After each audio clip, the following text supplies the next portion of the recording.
Next test we're going to do is our testing our chlorine. It's chlorine, free available chlorine. Hey Jay, don't do that. Don't do that, baby. It's similar to the pH. Hey Jay, stop. It's similar to the pH. It's just a different dropper that I'll put in there. So I'll time lapse it and then I'll give you a recap, and then that'll be it for the video.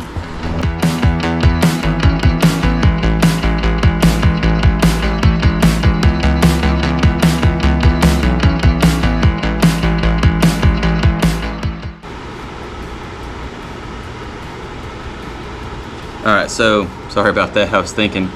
So when I hold it up to the sky, I'm easily getting a reading of about one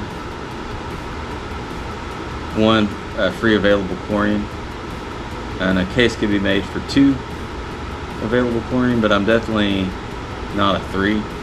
If I hold it against a green backdrop, it's very difficult to tell because it's so well, that's not a good indicator at all, really.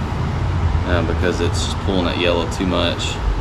And I hold it against a gray backdrop, it also is very difficult. It makes it all look, I mean, if I hold it against a gray backdrop, I can make a case for 2 free available chlorine, but it's definitely not 0.5, which you're shooting for 1 to 4 parts per million of free available chlorine.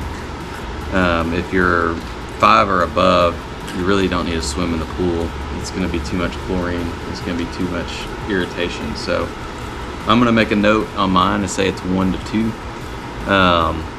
So I have room. I can continue to run my chlorinator, but I probably don't need to run it 24/7 anymore. Now that I'm hitting at least 1, I'll probably just let it run on a normal cycle now of about 7 hours per day, which is what my pool really needs to be doing. So I'll run the chlorinator for 6 hours and the pump I'll run for 7. So that way the chlorinator comes on around the same time as the pump, but then goes off before the pump turns off.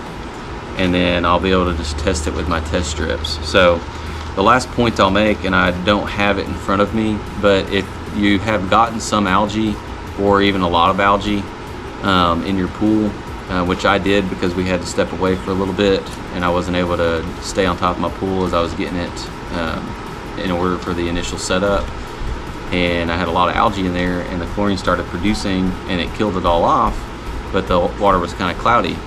Once algae gets killed off, it becomes more fine of a particle and it's harder for your filter to filter it out. So you may have to buy some pool clarifier, which is basically a coagulant.